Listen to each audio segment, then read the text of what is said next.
Welcome everyone to episode 4 of the R&D series here on Marvel Snap. I'm Nathan, one of the co-hosts here at Talk About Tatooine. Today, we are going to be looking at the effectiveness of the Agents of S.H.I.E.L.D. deck. Before we get started, here at Talk About Tatooine, we firmly believe in citing our sources. So I first heard of this deck by Cozy Snap. We saw this on a video on his YouTube channel, and the video link will be in the description. I played 100 games with this deck to see if it's any good. Spoiler alert, this was the best deck I have used on the ladder to date, and it has gotten me to level 100 2 separate times. We're very excited. Let's jump right in. We're going to start off with a deck breakdown. Overall, this deck boasts a low energy cost with a high ramp potential. The key factors to this deck doing well is being able to get Quinjet, Collector, and either Agent Coulson or Nick Fury on the field. Zabu is also helpful, but Quinjet takes the cake for getting combos out onto that board. Let's move right into our first category, which is our 1-cost cards. We're starting off with Quinjet. This is going to be your biggest advantage, is drawing Quinjet on turn 1 or in your opening hand. This is going to synergize super well with Agent 13, Coulson, Fury, and Sentinel. This is going to give you the ability to set the stage so you can ramp your power moving forward. Our next one is Agent 13. Having an additional 1-cost card that plays to the strengths of this deck is huge. Being able to get that extra power onto the field in turn 3 or 4, +1 if Collector is out as well, really helps you control the board. Our third 1-cost card is going to be Kitty Pryde. This card is one of my favorites. Being able to get this card onto the board 2 to 3 times is going to provide upwards of 12 power to the board if you are playing on top of Angela and Collector is on the field as well. This provides a lot of synergy and is going to help boost those lanes to victory. Moving right into our 2-cost cards, first off, I want to highlight some new variants that we have coming to Marvel Snap as well. Up on the screen here, guys, we have new variants for Angela, Zabu, and Sentinel. Angela's coming out on October 26th, Zabu September 18th, and Sentinel October 29th. Our first card in this category is Angela. She's one of the top performers for the 2-cost category. Being able to spam Kitty Pryde or even 1-cost Sentinels to this location really helps ramp up that power. Alright guys, here's a pro tip when playing Kitty Pryde and Angela. One of my favorite parts about Angela is the Shang-Chi fake out. If you have priority going into turn 5 or 6 and already have Angela up to 8 powers with other cards at this location, avoid that final ramp. Your opponent's going to predict that you're going to get greedy and ramp that card as high as possible. However, if you don't hit that 9 power threshold, often a 3 power Shang-Chi that doesn't activate will not win them that location, and it's going to be yours for the victory. Zabu is everyone's favorite Sabretooth. He's our next one we're chatting about. He is getting the coolest skin later this month. Because this deck has 3 4-cost cards, including one more if you play Coulson, it really helps to get that additional counters out on the field and play Fury turn 3 as well. Or additionally, you can also play Nick Fury turn 4 with Kitty Pryde right on top of Angela to continue ramping that power. Again, it gives you a lot of versatility when you have cards that cost lower than their initial base cost. Our next 2-cost card is Sentinel. This guy's really underrated overall in the game, but can be absolutely valuable in this deck. Once you have him played out, and if Quinjet is on the field, it is a great way to add additional power to Collector and Angela. At potentially 1 cost and 3 power, Sentinel is going to be a great option for you to take those lanes. One of my favorite cards in this deck is Collector. This card synergizes with so many different aspects of this deck. Agent 13, Kitty, Sentinel, Coulson, Fury, all of those guys. Because the Collector doesn't possess the ongoing ability, it can make a great addition to protect against Enchantress, Rogue, and Echo. Another pro tip for you guys, if you guys are playing the Agents of S.H.I.E.L.D. deck, similar to Angela, watch your hand and your opponent with care. If you've got Collector on the field and it's getting close to that 9 power threshold, you can avoid adding cards to your hand so he won't get destroyed by Shang-Chi. Use this big brain strategy and you guys are going to be taking those lanes in Marvel Snap. Moving on to our 3-cost category. This is an easy one, guys. We have 1 card here. Agent Coulson is the standalone here. But to be fair, he isn't the only card we're going to be playing at only 3 energy. If Zabu is on the field, the entire 4-cost bracket comes down a point.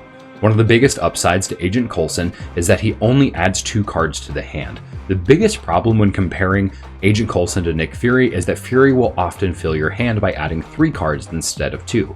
So take that into consideration when you play him. For 3 cost and 4 power with an additional 2 power going over to Collector and potentially an additional 2 power going to Angela, this is a great card to have in this deck.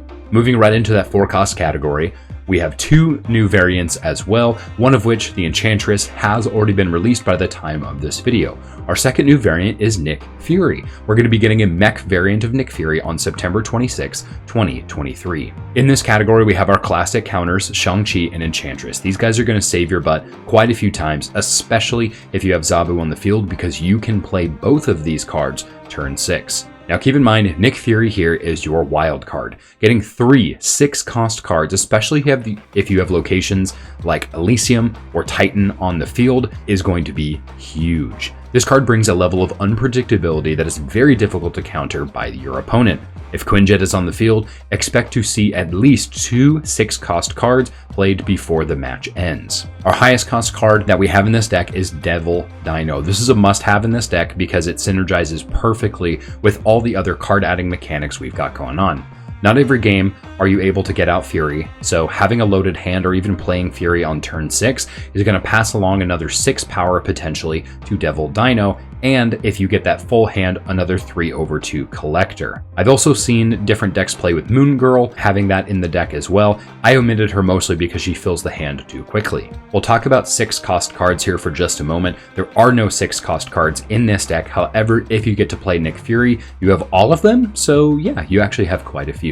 Alright guys, let's move into our deck stats. This is where this deck really shined here, guys. We have some awesome stats, and this deck destroyed when we used it. Our win rate for this deck was 66%. You guys can see over on that screen, that is 9% higher than other sources. Super excited about that we outperformed the statistics so well. We played 100 games with our deck, another 255 games logged over on snap.fan, and we had another 266 games logged over on marvelsnapzone.com. This gives us a total sample size of 621 games. Pretty good, and I know that there's quite a few other people who have played this as well. I've seen people play this deck quite a bit. Whenever Cozy Snap releases a deck, you're going to see these decks in rotation almost immediately. We outperformed both of our reference points here by quite a little bit, by about 0.44 cubes per game when looking at snap.fan, and 0.57 cubes for marvelsnapzone.com. This is a huge difference between our 3 samples because our average win rate was 66%, and we won on average almost an entire cube every single game. Now, keep in mind, I was able to build familiarity with this deck very quick, so I knew when to snap, when to retreat, and that's probably one of the biggest differences is when you are experienced with the deck, you have those extra bits of knowledge when you're going to do well, when the opponent can't counter you, and really paying attention to who has initiative is going to be very important. So make sure you guys pay attention to that, and that's going to increase your win rate and your average cubes as well. Let's go right in and talk into our favorable locations. Now this one has a little bit of a spread between some locations that were good, a little bit that were surprising, and some that we absolutely dominated on. Let's talk about Quantum Realm for our first one. We won 2 out of the 3 games we saw this. We won against a control deck in game 56 and a boosted Patriot deck on game 100. Now, because of the lower base power of most of the cards in this deck, you can easily take this location and be safe from big power plays. Then we move into Necrosha. We won 4 out of 5 games here. You guys can see on the screen the type of deck that we played and the number of the game that we played these as well, because we tracked all of those. You can use this location as either a throwaway location, or you can add a card like Angela at first to give priority away and give it to your opponent. This worked well against control because even when locking down a lane, we were able to still ramp power via Collector or Devil DINO, or even playing Living Tribunal from a Fury pull. That did happen quite a few times. Our next one is probably one of my favorite locations in the game. This is Superflow. We won 6 out of 8 games here, so 3 out of 4, 75% win rate on one location. This one is a goodie. The extra energy can allow you to make your normal plays and play Kitty Pryde almost every single turn. Plan a big finisher on turn 6 to maximize Superflow and take it for the win.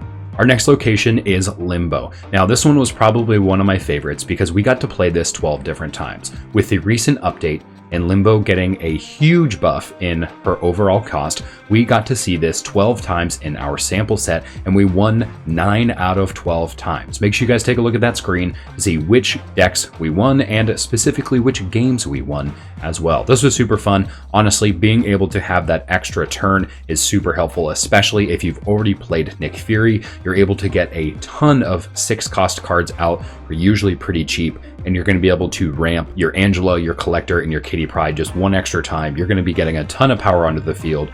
This is a huge one. Huge fan of the change in Limbo and Magic so far. Our next one is Muir Island. This one works really well with starting cards like Kitty, Quinjet, and even the Humble Sentinel. Because these cards start at such low power, these are really hard to counter with Shang-Chi because depending on when you play them, they don't hit that 9 power threshold. This can give you a very secure hold on this location early in the game. Our last favorable location is Shadowland, and I'm going to be honest, I'm not entirely sure how I won 4 wins out of this. I did play this location one time with Superflow, which helped, but other than that, my opponents should have had the advantage because we beat a Destroy deck and a Patriot deck. Destroy tends to be very favorable. You can play Carnage over that Ninja just to get an extra free 2 power to that card. Most of the time they have Killmonger, so they're able to remove it from the field as well.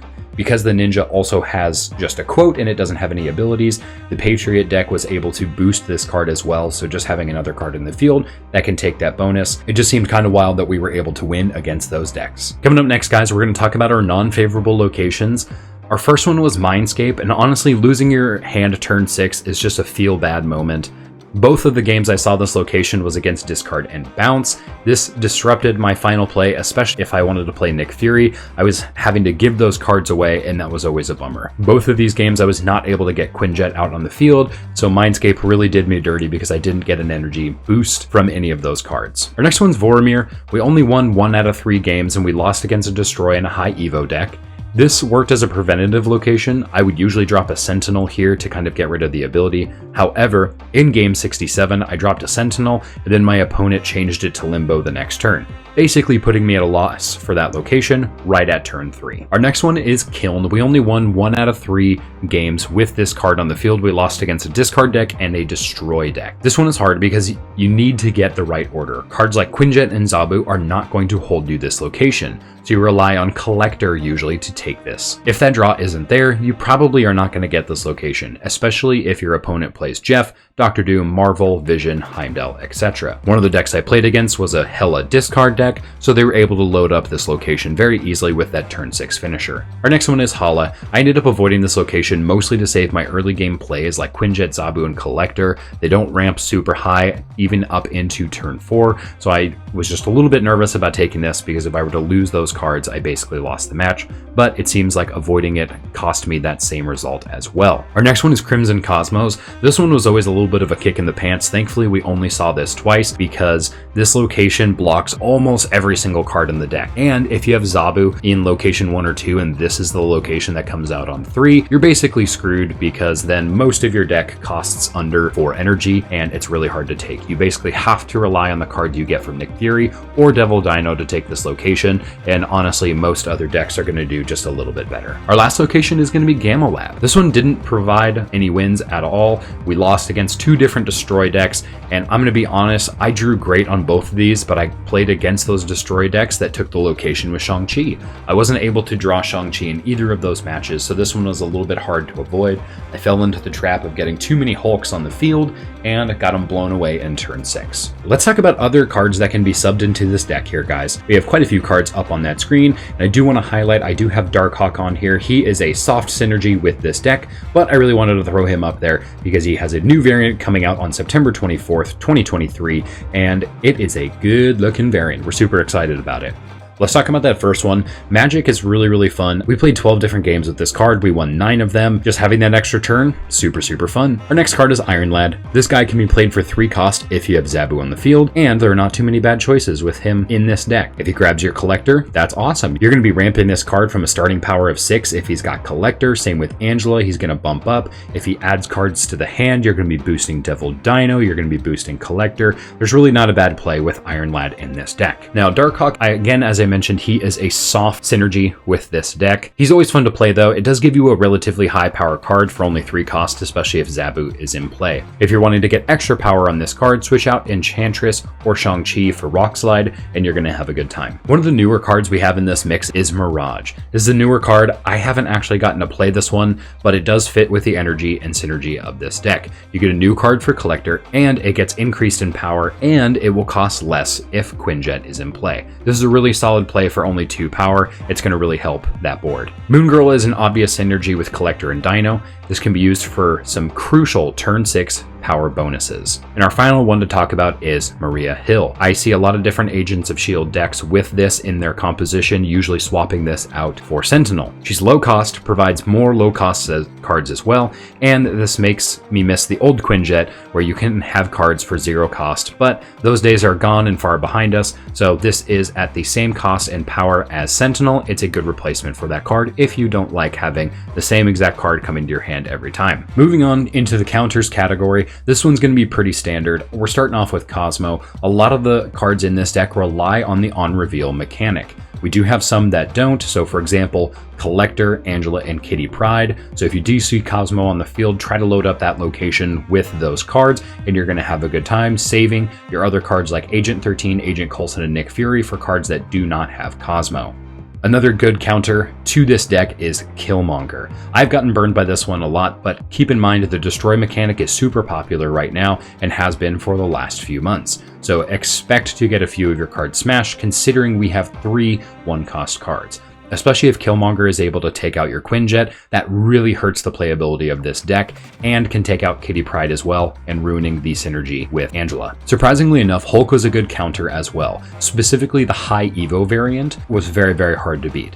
I only got to play against High Evo 6 times and only won 3 out of those 6 games. If I had priority on turn 6 or 7, it was really hard to swing a location far enough away in power to prevent Hulk from taking it over, especially in that 7th turn. Our next one is Mr. Negative. I only saw this card once. This is a really fun archetype. This is a really fun archetype to play, but really hard to pull off sometimes. Those plays are hard to predict because you really don't know what's in their hand, because they keep most of their plays behind and they're just drawing and drawing until they can execute their final play. Shang-Chi will always be in the counter list as well. Dude smashes stuff and is honestly one of the best finishers in the game. He's an ever-present threat, and because he's always there, it always makes you consider, okay, what's going to happen if they Shang-Chi this lane and destroy these cards? So it always makes you think into that extra level, and hopefully makes you a better snap player as well. If you're ramping your cards up like Angela, Collector, and Devil Dino, he can take those out pretty easily. Finally, guys, let's finish this video up by